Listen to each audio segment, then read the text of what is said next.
Bonjour, chers auditeurs. Merci pour la confiance renouvelée pour cette nouvelle capsule. Nous sommes avec Monsieur Georges Kweli, qui lui est juriste spécialiste en droit constitutionnel. Monsieur Georges, bonjour.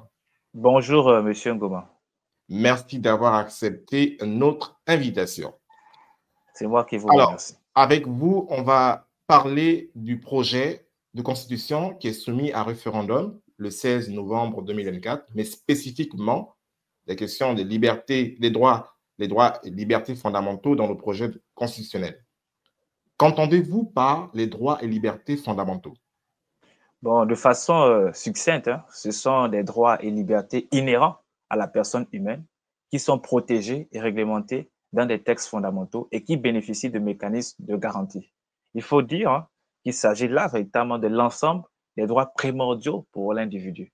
Et c'est la raison pour laquelle l'article 16 de la DDHC dispose que toute société dans laquelle la garantie des droits de l'homme n'est pas assurée ou la séparation des pouvoirs déterminée n'a point de constitution.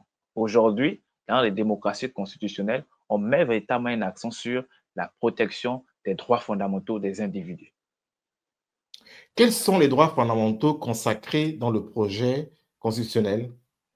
Bon, déjà, lorsque nous parcourons le préambule du projet constitutionnel, on constate que ce préambule renvoie à un certain nombre de textes, notamment la DEDH de 1948, la Charte africaine des droits de l'homme et des peuples, la Charte nationale des libertés. Et lorsqu'on parcourt le texte en lui-même, on constate que le premier chapitre du premier titre du projet de constitution va consacrer plusieurs droits fondamentaux, parmi lesquels nous avons les droits que nous appelons les droits de première génération, qui sont les droits civils et politiques. Et parmi ces droits, nous avons par exemple les droits inviolables et imprescriptibles de l'homme qui lient l'État, qui sont consacrés à l'article 10. Et ça, c'est une disposition très importante. On a l'interdiction, à l'article 11, l'interdiction de toute forme de torture, de traitement inhumain, cruel et dégradant.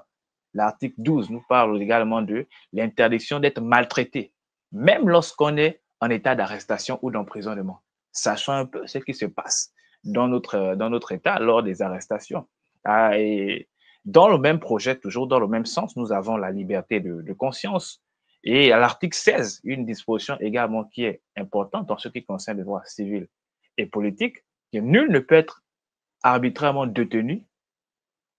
Et il y a également l'interdiction d'être gardé à vue ou placé sous mandat de dépôt sans garantie suffisante.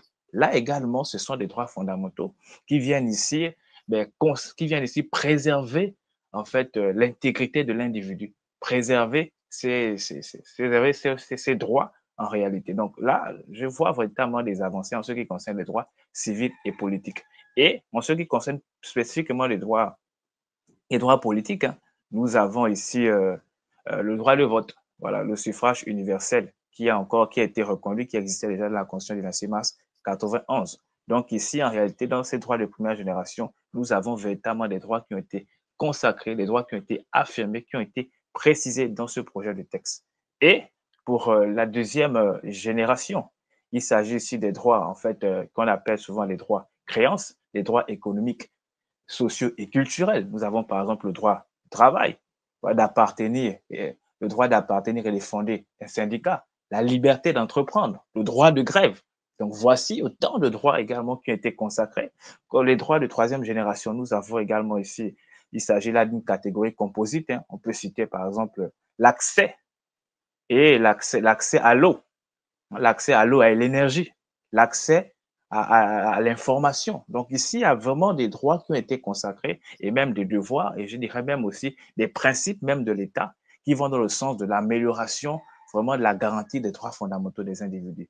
Et pour ma part, je Merci. constate qu'il s'agit là d'une avancée considérable en ce qui concerne la protection des droits fondamentaux. Merci. Quels sont les mécanismes prévus par le projet pour garantir ces droits et libertés fondamentales? Bon, avant de parler de ces mécanismes, si vous me permettez, j'aimerais également revenir sur quelque chose de très fondamental que j'ai omis, c'est également Dites-nous. les dispositions promotrices.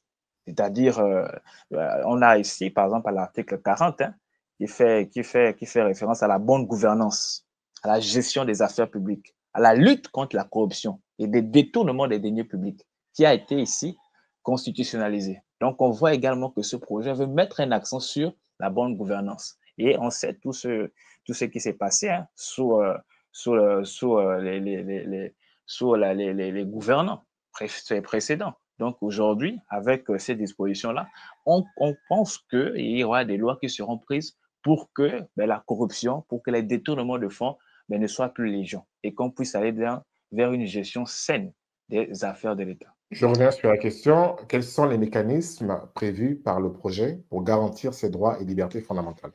Oui, c'est bien parce qu'on peut en fait les consacrer, mais le plus important, c'est l'effectivité. Et en ce qui concerne l'effectivité, nous avons des garanties politiques.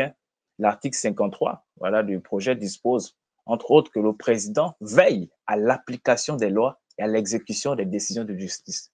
Donc, le président de la République doit veiller à ce que les lois soient appliquées.